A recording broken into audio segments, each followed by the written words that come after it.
আসসালামু আলাইকুম।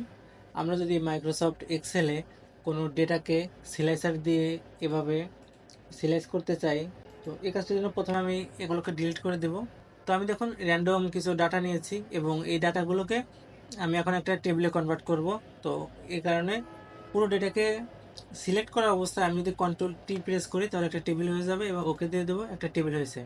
এখন এই টেবিলটাকে যদি আমি একটু অর্গানাইজ করে দিই সুন্দর করার জন্য, আমি একটু অর্গানাইজ করে নিচ্ছি। আপনারা চাইলে অর্গানাইজ নাও করতে পারেন, এটা কোনো ইস্যু না। দেন আমি একটু অ্যালাইনমেন্ট করে নেব। ওকে,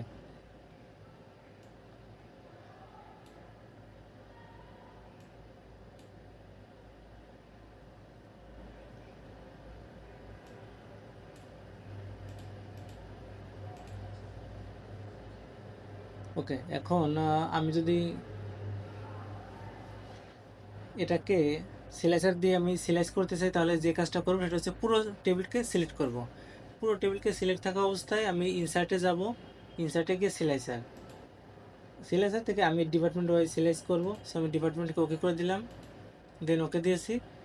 এবার আমি এখান থেকে এটাকে একটু যদি সুন্দর করি তাহলে যেরকমটা হবে এরকম আমি টেবিলের সমান করে নেব,